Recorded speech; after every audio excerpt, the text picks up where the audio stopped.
Hello, this is the Nightline Podcast. My name's James Pikeaway, and if you want to learn more about the program, please go to www.dubai1038.com or email us, nightline@dubai1038.ae. Enjoy the show. Okay, where's Shazad? Hold on, I know what he's doing. Oh, that makes one of us. Go on. There must be a Morgan somewhere that he's decided he needs to go and have a little drive, or maybe he's thinking I'm looking for a monster pickup truck, or well, the truth of the matter is we were at Automechanika today, which is a nice trade exhibition at the trade center. Okay, he's a little tired. I was I have outed him as being old. He's old. That Automechanika is huge. It was like every hall in the trade center. Some of you listening might have been to that. Imagine. I'm curious to know what your thoughts. Yeah, it's an interesting event full of what I can only describe as tires and ball bearings.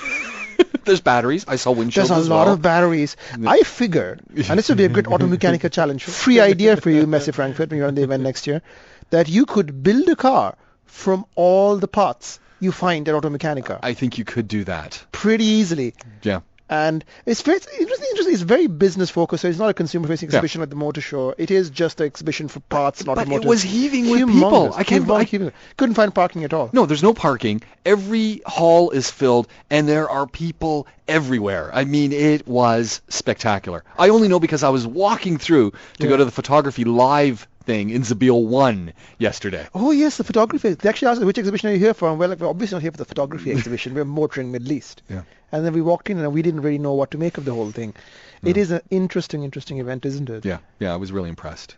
Yeah, well, there's one interesting thing I pointed out. We were at the Kia stand, and they had one of those typical displays where you have fake parts, real parts, buy real parts, don't buy fake parts. Yeah. And that's nice, that's very worthy, and you should obviously always buy genuine parts. However, they were showing us the display samples, and I was like, you know what, man, that fake part looks pretty good.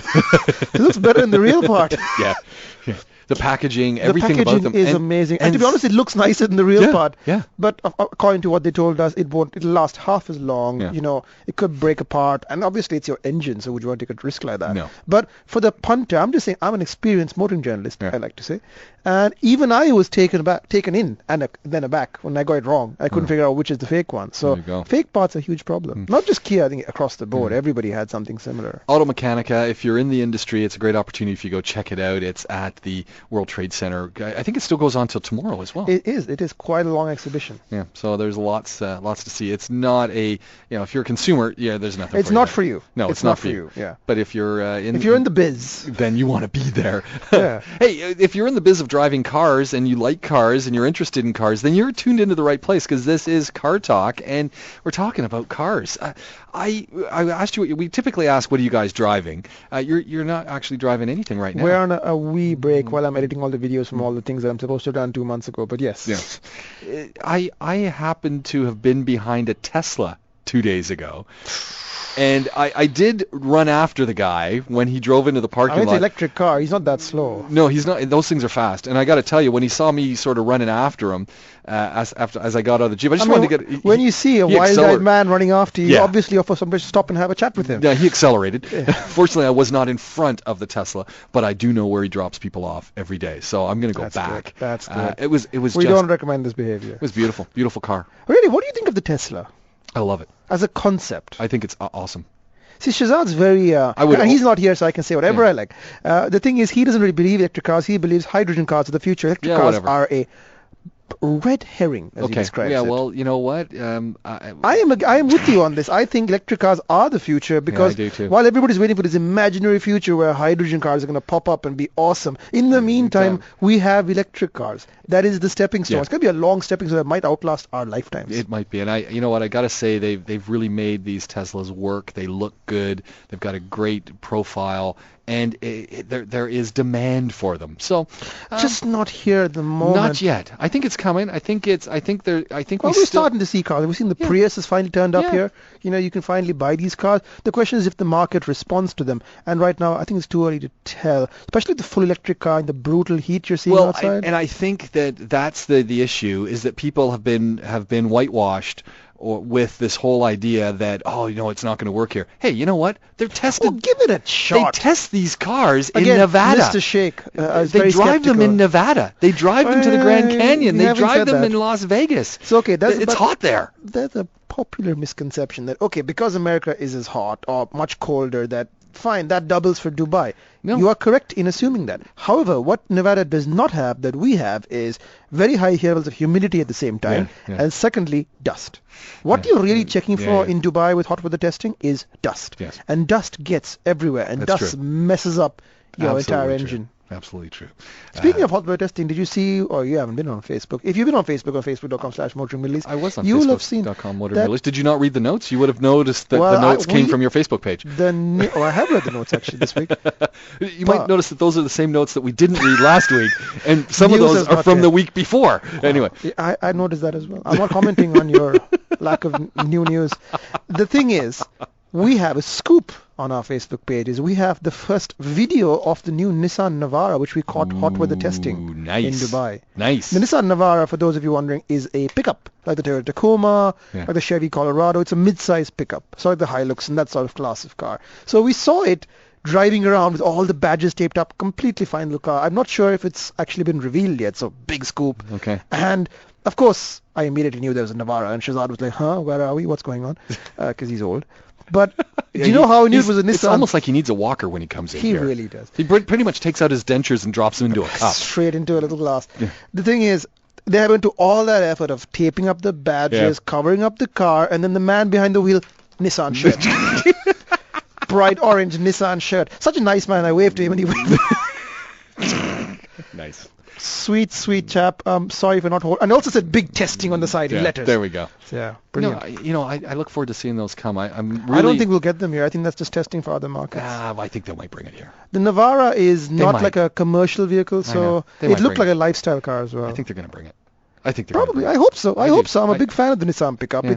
And especially those mid-size. Ford's already got their not the big ones, the Titans. That's class. But Ford's got their mid-size here. It's working. I think they're looking at. I think we need smaller pickups. Yeah, I do too. Do you remember what the Nissan was called in the U.S.?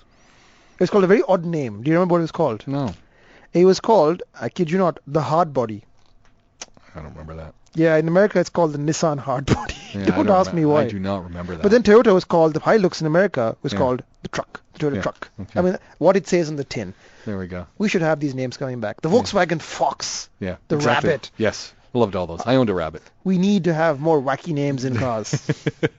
Wacky names in cars. We got already a bunch of texts coming in. We got a whole bunch of things to talk about. If you want to get involved in the program, this is Car Talk, and Imtishan is here from Motoring Middle East. Shazad is not here this evening. Basically, he's recovering from walking. Walking. We got a whole bunch of questions, and we're going to get to them right, in just a hop, skip, and a jump. This is how you can get involved in the program. Motoring Middle East, Imtishan Giotto is here. Esteemed Giotto, esteemed journalist here. An occasionally differently named person. Yeah, Giotto. Yeah, there we go. Got it. How many years are we doing this for? Yeah, 4 years. Finally get it right. Okay. He used to call me that guy in the corner. That was easier. That was easier. Fayaz has come through and he says, okay, what do you think about the Lexus LX 2006 year model? Longevity, reliability, resale? It's a Lexus LX. It's basically a Land Cruiser underneath. What's the question about Lexus LX? Being a Land Cruiser, a lot of the parts are common, so they're not that expensive to run. Reliability, well, it's a Toyota product at the end of the day. The Lexus badge just makes it even more desirable. Resale value should be strong. However, beware. 2006 year model, though. Beware, it's 10 years old. Beware of the fact that most of the LXs you find in the second-hand market now, a lot of them are American imports, and they are making the resale values tricky because people are buying these American cars and saying, well, you know what? It's exactly the same. So an American, no, it's not. Quality's not there. Half the cars have been crashed or bashed or flooded, and pay more for the GCC car with a full service history and a clean accident history. Yeah, there we go. So LX 2006, buy one, be careful. Okay. Abdullah is like me. He spends a lot of time driving down Al Khail and beyond, and if you're driving on those roads in the morning, you see a wonderful billboard for the new Fortuner. Which is an interesting name, the Fortuner. Yeah, because it's like a fortune. It's like a person who fortunes. Yeah. Like a tailor or a miller. A Fortuner. A Fortuner. It's a weird one. Yeah, I still don't know what the etymology of it is. Abdullah wants to know, is it good value for money? It's a great price point. It looks good. Yeah. It's still built on a. It's a Hilux platform. Yeah. They call it IMV, as in something international. It's the same platform that underpins the Innova and the Hilux. So yes, 3 cars off the same platform basically on it. I haven't driven it yet, I must confess. My departed colleague, who's still alive but just at home, Shazad has driven it. He liked it. Yeah. He's not really a truck guy though, so it's not really his bag, I would say. But I'm very keen to drive that car. I will say that I'm not a big fan of the 2.7, the base model engine. I think that's just adequate. I think it's, to be honest, it's not a desirable engine, the 2.7. It's only if you're after extreme value. They sell lots of those things, though. Yeah, because they're cheap and they work in construction sites. And they can work. They work on road. They work in the desert. But really, for satisfaction, you want the 4-liter, and that's a pretty good car. There we go. So good value for money. Yeah, I think it's actually at the moment the most desirable 4x4 in the range in the showrooms. More than the Land Cruiser, more than the Prado, because it's very fresh. It's fresh and it's capable off-road. So this is the other thing. But how many people go off-road? How many people go off-road? On road, 2. Inside the car, you're sitting on the nice soft leather seats. You're thinking, this is a nice place to be. This doesn't feel like a Hilux. Yeah, there you go. Yeah. I mean, you might not like it because it's just too plush compared to a Jeep. That's a small problem. I'm getting used to just the ruggedness and marginal comfort, the discomfort. Yeah, it's like sitting on a drill. Pretty much. Thought on hybrids? Yeah, we've driven quite a few out here. They're all pretty good. I don't think there's a huge case to be made for them versus the petrol equivalent, because petrol consumption isn't really a huge issue out here. Neither is emissions. These things might change. Given the way that legislation is going, these things might change. Yeah, but right now, there isn't a compelling reason to buy one unless you are a greenie or a kind of person who I kind of make a statement. It's kind of like recycling. There's all sorts of questions about that. You should absolutely do it. I love the idea of owning a hybrid because every little bit of carbon that I can reduce from my own footprint putting into the environment, that's a good thing. And it's kind of cool to have one. And that's hugely laudable. Me, I'm not really that sort of person, but I will say that the new Prius was a very surprising car and a very likable car. I think as the once and future king of hybrids, the Prius was a very, very good car to drive. As in a car to own, to be in. There's some satisfaction about it that was quite unusual for a hybrid. So that's the one you should check out, but there are plenty of other people who make them as well. Yeah. Hey, Maras wants to know, and this is kind of interesting. And we'll get to the question, but I want to just add something in here before we get there. Well, I'll give you the question, then I'm going to add just sort of a commentary, and then we'll go for it. So it says, hey, is it a good time to buy a car? I feel there's good offers out there, or should I wait? Man, the offers are incredible. This is one I can't. So the same time that you see the Touareg ads, and then you see the Fortuner ads, and then you see the ads for the Pajero and the something or other, Bentley, McLaren. Yeah. But then on the lampposts where all these car ads are, you start seeing the Nissan ads, and you see the Mazda ads back to back. And I'm looking at the Nissan ad for a Nissan Sunny, and I'm going, man, that car's expensive. Because I think, Sunny? Hang on, what? The price of the Sunny versus the price of a Mazda 3, they're in the same category. Well, how much is the Sunny? I'm pretty sure 42. the Mazda 3. Ooh, but the Mazda 3 is more expensive. 43. Must be Mazda 2. We're saying Mazda 3. Yeah. It's all the numbers. I'm getting confused. The Mazda 2 is a very nice car and better than a Sunny. Well, that's what I'm looking at, and I'm going, hold on a second. Yeah, but everybody's comparing. The thing is, though, for a lot of people, the Sunny is a more desirable car. It's a known quantity. Really? Yeah. You've had it for generations. Yeah. The Mazda 2, ugly. I love them. I love them to bits, but not as well known to people out here. I like the older Sunnies. I'm not so fond of this new half jelly bean. I can't say I've driven the new Sunny. I haven't driven it. I drove it. That's not a knock on it. I think it's a fine car. I think it's perfectly I just don't like the body shape. I think if they made it a little more square, I'd like it again. In this segment, well, what are you going to end up in? The Tida? The old Tida, which was a box. I like that old Tida. And the new Tida is a much swoopier, much nicer car. Yeah. I mean, this is not going to get much style in that segment, are you? It's going to be a lot of. You could. That's why you have the Mazda 2. But most people are expecting a box on wheels that gets them from Dubai to Abu Dhabi or Dubai to the Dubai city center. Back to the mall, somewhere on holidays. That's what all they want. So back to Maras's question: is it a good time to buy a new car? Yes, or should I wait? Yes and no. Yes and no. Classic on the fence, Imtishan. It hurts sitting on the fence. It really hurts. But I shall try to move myself quickly adjacent to it. The thing is, right, it's always the best time to buy a car is when you need to buy a car. Because if you need to buy a car, don't think about it too much. There'll be a few % here and there. Ultimately, you need to buy a car. You need to get yourself some new wheels. However, as the cool kids are saying, Ramadan is just around the corner, and there's going to be some serious offer time happening then. So it's about a couple of weeks away. You know what? You and I both on occasion get to drive some vehicles from the dealers, and we both go and pick these vehicles up in some very obscure places.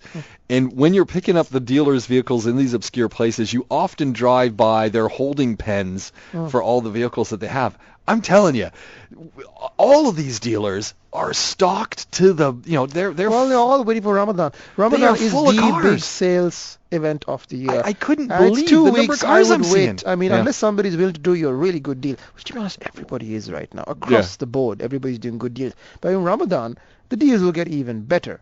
However, does that mean you should wait 2 weeks? If you need a car, you need a car. It's not going to be... The most that happens is they'll throw in free insurance and, 0%. You look at the cars now, you're getting 3 years warranty or 5 years warranty, 3-year service, insurance. I mean, they're throwing in toasters left, right, and center. It's really a buyer's market right now. Absolutely. Wait till Ramadan, you'll get even more. I mean, again, if you need one, you need one. However, if you want to wait till Ramadan, it's going to be a big month, I think, this year. A lot of people are really looking forward to buying cars then. I mean, for some particular reason, Ramadan is the Middle East's favorite time to buy cars. I'm not entirely sure why, because most people should be like eating and praying and sleeping, and yet they're out there buying cars when they're awake, which is amazing. Which is great. Yeah. So I hope that the different dealers will get in touch with us and let us know what their sales are so that we can pass it on and whatever share. The offers out there, for sure. We'd love to know what they're planning. I'm sure quite a few things under the table are happening. Yeah, so keep us informed and we'll talk about it. We love to talk about what you guys are doing, so it's that simple.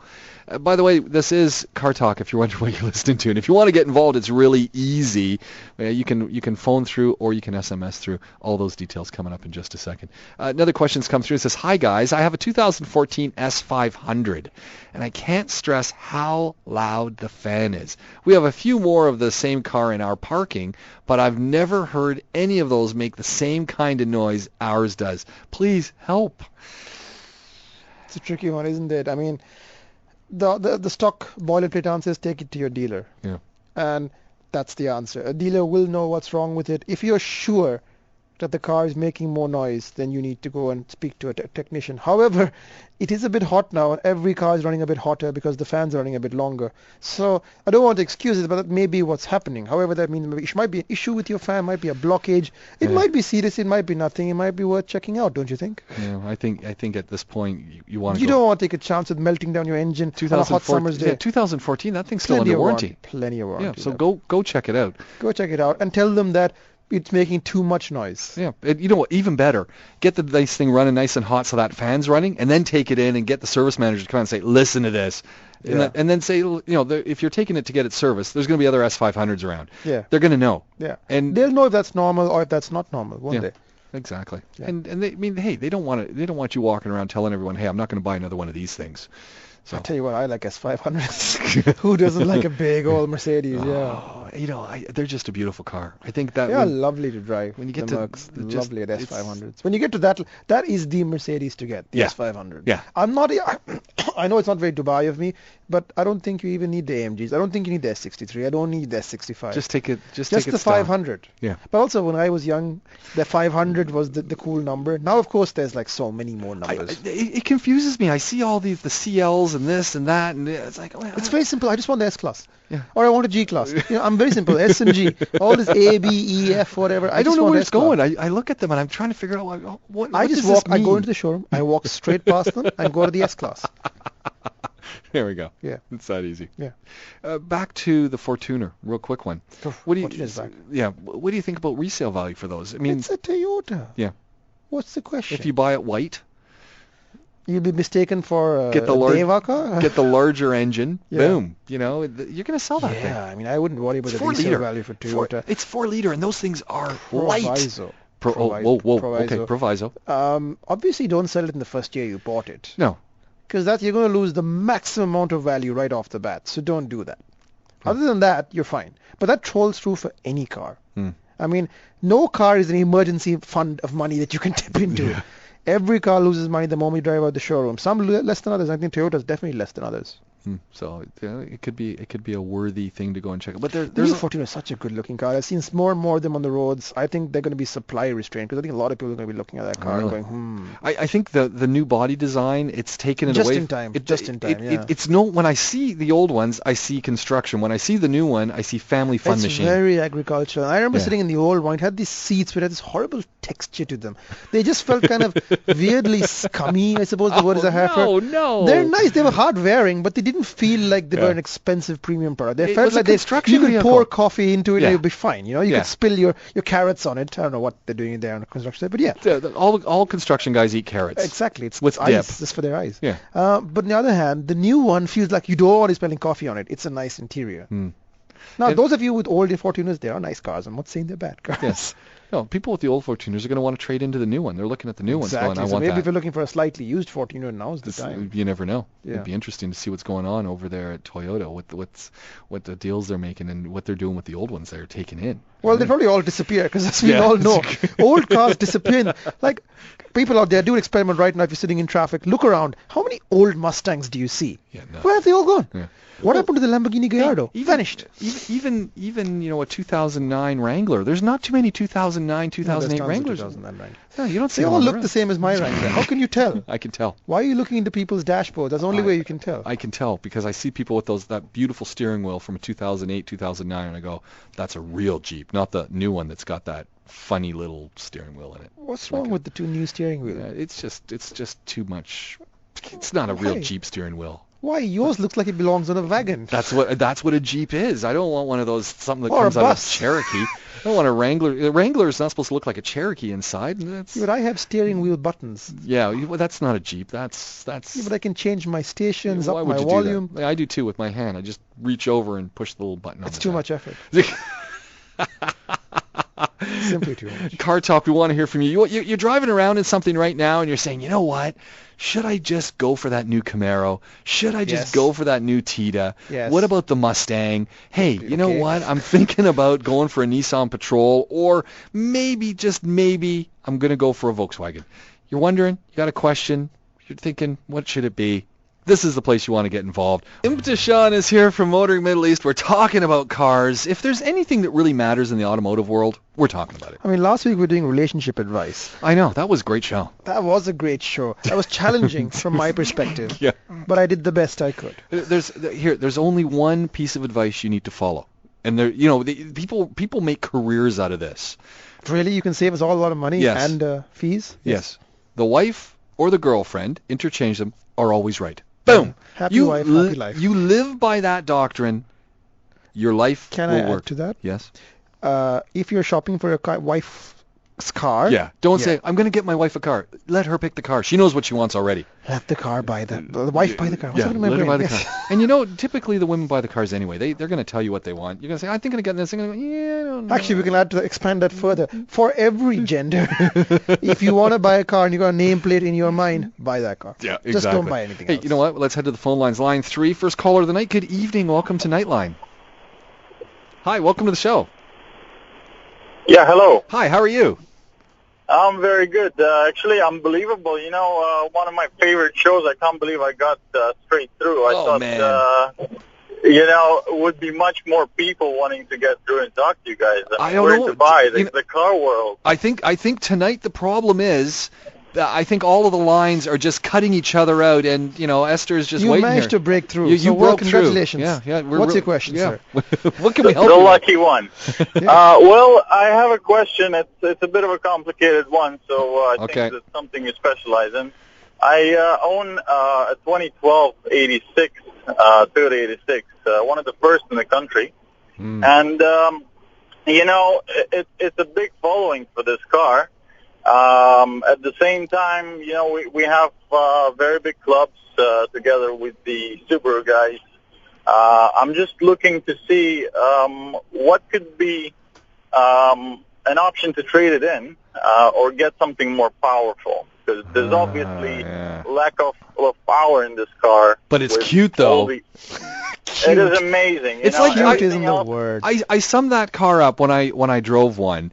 It was like driving a go-kart, but it's an actual car. I loved it. It was that fun. But My problem was climbing in and out of that seat. I just And thought off-roading wasn't so good in it. it was not. I know I got stuck once, and that wasn't good. So It's definitely not for everyone, but at the same time, it's my daily, and Yeah, you know, okay.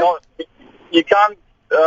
This feeling doesn't get old. It's the drive to work that turns into this fun sort of drive. You know, So- every corner you're like, so what are you thinking? exactly like the cool Well, part. I have a very simple question. Why do you want to sell Yeah, it? why do you want to trade up? You're You want more enjoying power. it. You want more power. You have a club. You have lots of friends in this club. yeah. Well, if you sell your car, you can't be friends with them anymore. That's already obvious. Yeah, You're going to delete their you're gonna phone lose numbers, you're gonna lose your friend group. delete them off Facebook, unfriend Yeah. them on Instagram. They're gonna be you know. mad at It's you. just bad. But Well, why do you you need? know, But why do you need more power anyway? You love the car. True. At the same time, I've had it for a number of years now. So, Are you just bored? Are you Yes, just bored? yes, I could say so. It's And, a you Dubai know, disease. So what are you thinking you want to upgrade to? I mean, you've obviously given this some thought. What are you thinking? I'm thinking maybe a Subaru, an STI, Yeah, well, okay, maybe go for it. maybe an older one. Uh, My question is basically, what would be a good time to sell it? At the end of my loan or now? Because basically I'm about a year away from paying it out completely. At the same time, the car is about 110K on the odometer. So what would be the best time to actually do this transaction? Well, the good rule of thumb is never obviously sell your car in the summer because that's a hard time to sell it. Sports cars in particular take a big hit in terms of, I would say, buyers. There are not so many buyers around in the summer. And then generally as well, it's a bad time to sell cars. In the winter is always the best time to sell cars, especially sports cars. Now, in terms of your loan, obviously I would assume you have enough cash to settle the loan. So that's not really a factor. If you have that kind of cash, that's not. You can sell it any time. Just walk into your bank, tell them you want to settle your loan, you get the piece of paper, they inform the RTA. It's very straightforward. So, but I wouldn't sell it right now because you probably will take a hit on it. I see.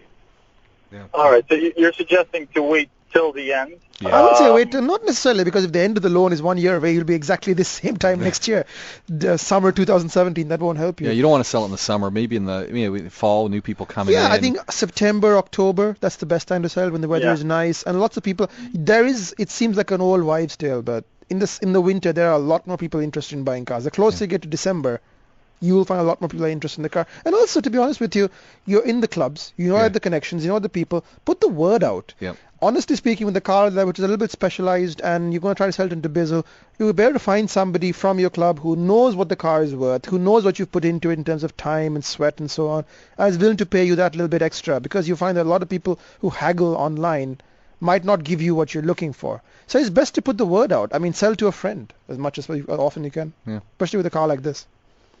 Yeah, you're absolutely right. Awesome. At the same time, don't you hate what, in my opinion, the dealership has done to the value of these cars? Because I think they've devalued it through the lack of support and overpriced service. Because we have, as I said, a huge following, and people are largely dissatisfied with the dealers and the type of service we get. And at the same time, that's a price. tough one. That's such a it's a It's a tough difficult one. A lot of people have issues. A lot of dealers out here. I personally own the car. They are what they are. They cost what they cost. That's what the dealer charges for looking after them. And it's a specialized car. It's not your average Toyota. And people have issues. Not much you can do about it sometimes. Yeah, exactly. Hey, you know what? We got to let you go, but thank you very much for joining us, and we look forward to hearing what you end up going for when you do trade out the Let us know. the 86. Yeah, have a great one. Thank you very much. Thank you. Thanks. Bye. Yeah, I see lots of good stuff going on there, and I had the first 86 in the country. See? The very first one ever sold. So yeah, I mean, I have some experience with that car, and mine was quite modified as well. And I didn't sell mine in the summer. I sold mine in December, 2 days before my birthday. there we go. Yeah. So think long, think hard. Why do you want to sell the car, and what do you want to Some move people up just to? want the thing with sports Just want cars. something different. As opposed to SUVs, sports cars, people tend to change their cars every 2 to 3 years because they buy this car based on passion, whatever the car is, whether it's a Mustang or an 86 or whatever. And as soon as the passion fades, they're like, I need a new car, I need a new hit. Yeah. But actually what they should be doing is, you get past the initial, oh, I want this, and then I get bored of it, and then afterwards it's a very deep relationship. It's like you and me have with our Wranglers. Yeah, exactly. Once you've been with the car a while, you're like, you know what, this is dependable, it's great, it's never going to let me down. That's it, exactly. Hey, Miraz is back, says, I want to go for the new Seat Cupra, since there's no news on when the Focus RS will be here. What do you think? What do you think about the Seats? Buy the Seat? Yeah. I drove the Cupra once. They're fine. They're a cheaper Golf. They've got all the same spec, and if not more kit and toys for less price. Plus, you can often get them with manual gearboxes when you can't get that on Volkswagens in this market. However, there's always a however with you. Sorry. It's never just, go and get it, you're going to love it, boom. Right. Okay, here's the thing. The Cupra will have a lower resale value. Parts and service will be fine. They're perfectly fine. I think it's Bin Dahar looks after them. They're pretty fine. The issue with the Seat is the lower resale value and the fact that the Focus ST exists. Yeah. Because I don't really know why people want the RS. The RS is a very nice car. It's very quick. It's very powerful. I haven't driven one. I keep hearing from Ford Middle East that we're likely to get it, but when they don't know when. So they're teasing us, and I'm tired of being teased. To be honest with you, the ST is all the car you realistically need. And I know a lot of people out there modify them and get even more power out of them. Not that we advocate that sort of thing. I don't like the look. But the RS looks exactly the same. Yeah. I like Fords, but I just don't like the look of that. Yeah, but the Focus ST is what, 99 to I think 105k now. Yeah. And you know what? It's probably all the car you need. And the real world is just as much fun as the Cupra. Yeah. So it's a more practical body shape as well. So yeah, I just go with the Cupra. Yeah, I mean, whatever you want, don't get me wrong. I still say get the Focus ST because it's a bit more youth and fun, whereas the Cupra is a bit more grown up, like you, James. Oh, it could be. There we go. I like the badge, too. I like that big S. The big S. Is it like Superman for you? Yeah, I'm thinking that. Hey, here, quick question that came through just as we were coming on air. Is it possible to take a pickup truck here, chop the body, and modify the body on the frame? Is it possible to do that? But what do you... So you're keeping the same frame for that vehicle, but you're modifying the body. Well, it's very easy. Especially with pickups. Should we be talking about American pickups or Japanese? Probably. Across the board, any body-on-frame pickup, effectively the body. Is there any legalities with that, though? Is the RTA going to be all over me for doing Potentially. that? But when you come to register it in 3 years or whatever, you might have an issue. You might have to get inspected for safety. They can't just put up a crazy contraption you put in the back. But all these pickup beds, all of them are detachable. So you just take them off, and obviously that's how you can retrofit them for multiple use. Some people put horse trailers, some people put, campers.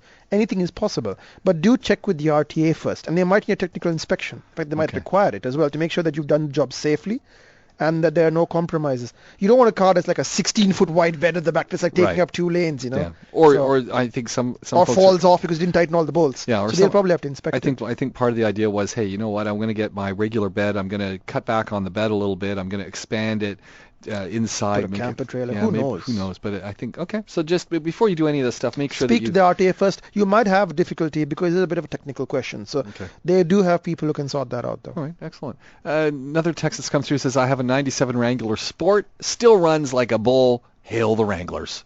It really isn't it? I mean, they didn't really change much the Wrangler.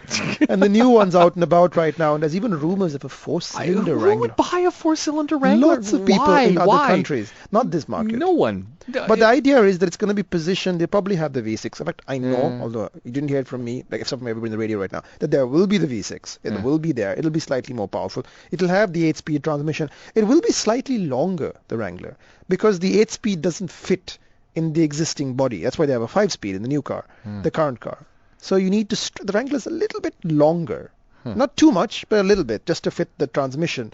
And as for the turbo motor, well, that's ready to keep fuel economy up, because things people understand. Very briefly, car companies have to sell lots of cars with good fuel economy to make up for all the cars they sell with bad fuel economy. So if you sell lots of Hellcats, great, but then you basically, the American government docks you and says, very bad, very bad. You need to sell cars with better fuel economy.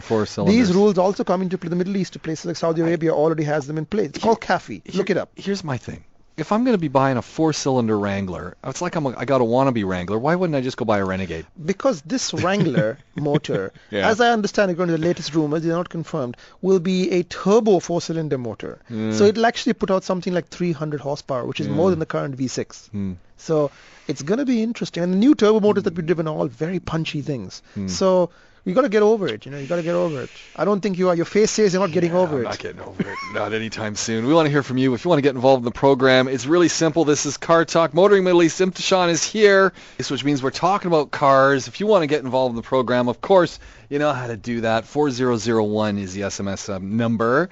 044231010 is our phone number. Let's head to the phones right now. Good evening. Welcome to the program. Hi, James. This is Jermaine. Hey, Jermaine. How are you? Very well, thanks, James. Hi, Imtishan. Hello. So how can we help you? Well, I'm looking to change. I've owned a few cars. Car, Hey, yeah. exactly. Yeah. Okay. What are you driving now? What are you driving? Well, I currently drive a family wagon. It's a Nissan Pathfinder. Nice. Which year? Which year are we talking? The real Pathfinder or the new one? No, it's a full liter. It's an older one. It's a 2007. Oh, that's a nice shape. That's a nice car. Exactly. It's a good car. It's a workhorse. It's cheap to maintain. It served me very well. Okay. Nice. Well, I'm glad to hear happy people with their cars. Yeah, it's actually a nice car, So but it's done about quarter million. Wow, well with worked me, then. so- Well worked. Well worked. Yeah. And it's still going, but I'm a little bored after driving it for a little over 6 years. So Well, I to was be fair, wondering good whether- mileage. Good mileage. So you get a pass. Go on. I was now looking at something that's smaller, but still holds the reliability factor, but something that's manual. With a budget of sub 50 or sub 60, looking at a used car, I would be able to get myself probably an automatic Camry or an automatic, any of the automatics, the smaller ones, saloon. So you don't want a Pathfinder-esque vehicle next time around? No. No. I'm trying to go away from the SUV? 4x4, the SUV. So you want to go back to cars? I But want you to want go back to a four-door car, manual, something that's not too ancient, but there's nothing being sold in the market. So I was wondering what happened to all the manual Camrys and the manual they're gone Accords years and- ago, man. They were gone in Yeah, the 90s. When I was a kid, they were gone. I mean, I love the idea of a manual Camry, but there's just simply no market for it. Nobody wants one. There are a few. I actually found a manual Camry on Dubizzle. I found manual everything. Listen, I found manual Accords, manual Mazdas, but they're very, very hard to come by, and they're usually very, very cheap. That's the good thing. So if you find one, they'll be old and they won't be well looked after because the manual cars tend to be very low options, very basic, and very abused for some reason. The manual car is treated like a race car when it's really a manual Camry isn't. You're looking at a four-door manual saloon. That's a really tough one, though. Does Opel have anything? Not really. No. I mean, four doors, you're looking at like Land Cruisers, actually. Land Cruisers you can find in manual at the 50, 60K mark. But cars, you're not going to find anything. Cars are very hard to find. Again, four-door Wranglers, sure, you can find them.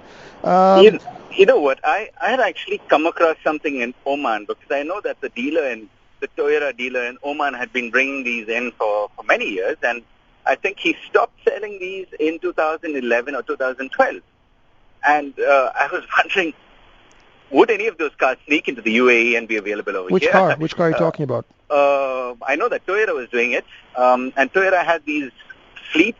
Nissan had even the manual Xterra coming until 2013. Yeah, but that's a 4x4. You don't want a 4x4. Yeah, you don't. Xterra's you want a car, right? I'm looking for a car, but what I was saying was like with Oman, they were bringing in these cars till as lately as 2012, But 2013. which specific car are you talking about? What I saw was a Camry 2012 running in Oman. The fairly new shape, not the ultra new one, what you see right now, but the last model in civilian hands. It wasn't a fleet car. It was. No, I know in Oman. Complete, You're quite right. You can get these cars in Oman, and if you may be in Oman, you can get somebody to bring one over for you. But very few of them cross the border because there's just no demand for it. It's not like a Ferrari. You're in a very strange category of one. A person's looking for a four-door manual saloon. So it's going to be a hard look. I mean, around that same class of car, I'm thinking like the Lumina. You used to be able to get that in the manual. I mean, basically stay on Dubizzle and look for four doors manual and whatever comes up, but it's not easy to get stuff. French cars, maybe Peugeots, Renaults, potentially, but Japanese especially, Actually, I know what you can get, but it's going to be tricky to find. Nissan Anything Maxima. in the Subaru stable that you can Yeah, pick yeah. up? Nissan Maxima, which is a great car, 4-door manual. They made plenty of saloons, and there are a lot of them, but you got to look really hard to find a non-thrashed one. The second one is a WRX, like an older WRX Subaru. That's 4-door saloon. See, I've solved this problem. 4-door, Nice. turbo, Okay. manual. That'll be 50 to 60K for the couple of generations back. Yeah. I mean, Getting there, okay. haggle Okay. hard. I think there are a few on Dubizzle right now, but they are more expensive than newer cars. So, yeah, you should be able to find a Subaru quite easily. And the Evos, but they're really hard to find Evos as a saloon. Maybe not even a Golf. All the Golfs are autos now. Yeah. Have been autos for a while. Great. That's great contribution. Thanks. Hey, no I problem. hadn't thought that hard, but Awesome. another You know what? question, I got to let quick you go. one. I got to let you go because we got a whole bunch of texts I got to get through. But you know what? Next week, Thanks, guys. we'll talk to you again. Have a good one. Let us know how you make out. Yep. Bye. Sure will do. Bye. There we go. Man, that great caller. He's got a lot of questions. He'll be back next week. Really quick one. I'm looking to buy an old S14 Nissan Silvia. Any idea of the legality of engine swap and transmission swaps, auto to manual here in the UAE, as well as other performance modifications, suspensions, brake, etc. Still want it to be question. Still want it to be just chuck at road us. legal and etc. Man, as soon as you It's start a- doing that, you're running into it. You're running into Yeah, all sorts of kind trouble. Bag of worms. Look, at the end of the day, I mean, this is a whole show in itself. Yeah. Engine swaps legal as long as they're the same number of cylinders and the same company. That's what I'm aware of. Yeah. Transmission swaps also shouldn't be a huge problem. Everything else performs. And by the way, get a good garage. Do it for you. Performance modification, on the other hand, sky's the limit, but legality is questionable. As long as you're not too crazy, it's fine. Like changing a set of wheels, changing the exhaust, not too loud, fine. Putting a turbo on it or making it more powerful, that the UAE frowns upon. Yeah. So it's a thin line, and nobody's going to give you a straight answer because, to be honest with you, nobody really knows. There we The go. government is bringing legislation which could change things as well. Here's another one that's come in from Mohammed. He says, "Hi guys, I want to buy a reliable pre-owned SUV. My budget is $50,000. What advice would you have?" 06 Prado. Yeah. 08, 09 Pajero. So yeah, Japanese, pre-owned. You can buy them all day long. Easy to find on Dubizzle or on, not in the main dealers because that's too old for them. Yeah. But 50K, you'll find them on all the good used sites. Okay. Dominic wants to know, I've got a 1976 MG in the UK. I'd like to bring it here. Any idea what the process is? Well, that's not a big question for the last 3 minutes of the show. You got 1 minute because I got one more question. Oh, very quickly then. It's a huge process. But no, actually, no, you just need to get it. The easiest thing is just find a shipper and somebody will clear the documents for you. So you need somebody to ship it on that end, send it over the port. You need somebody to bring it over here, handle all the paperwork for you, and then make Because sure it's- the customs duty is paid. Right, because and it's then get it 76. registered. Yeah, it should be And fine. he already owns it. So, Yeah, well, that doesn't make a difference. If it's right-hand drive, he needs to register it as a classic car. okay. Either the Sharjah or Dubai classic registration plates. All right. So that's basically it. Yeah, easy. Then there's folks who are bringing these cars or who are doing automotive transport. This is There are people who can do it for you. Look at it. There are people who are doing that Yeah. sort of services for you. so get someone to do it. Don't scrimp on it. Get someone who's going to do it properly. You don't want it to come up banged up here, Yeah, missing a exactly. hubcap or two, Yeah, exactly. Lovely car though. Yeah, good luck, Dom. Let us know when you get it in here. We'd love to see it. Another one that's come through from Emlyn saying, "Good evening, guys. I have a manual 2003 Land Cruiser which has been fantastic, but I've recently acquired a 2010 Panamera 4S. What a difference!" Well, yeah. A Porsche versus, a 13-year-old Land Cruiser. They're both four-wheel drive. And then they have four-wheel. Otherwise, they're nothing in common. Great car, the 2003 Land Cruiser. Never sell it if I were you. Never sell it. Yeah, just keep it forever. Yep. Because it will last forever. I know that's the beauty of these vehicles. They're Yeah. just And the Panamera 4S as well. Why would you sell it? Great car. yeah. So you've basically Challenging looks, but a great car. Yeah, I don't know something about that. Humpbacked whale is what I would describe it There we as. go. Imtishan, you know what? We almost got to close out everything here. It's been yet another great night talking cars. Crackerjack evening. Crackerjack evening. Thanks everyone for getting involved on the SMS phone line. We do it all again next week, same place, same time, Monday, 9 to 10 p.m. Look forward to getting the full team back in action here, and you never know. We can only hope if the Sheikh will make an appearance. Well, we'll see. We'll see. Shazad may have recovered. Yeah. In which case, you can find out everything that these guys are doing, by the way, Motoring Middle East at motoringme.com. Go find them on all social media, Facebook, etc. You will YouTube, be in Instagram, yeah. all of us. We're everywhere. Yeah. Infotainment. These guys are masters. And by the way, they also do long-form journalism, so you'll love it. If there's anything going on in the automotive world and in this We region, might know about it. you will know about it. So, Thank you. Sean, talk to you next week. Next week.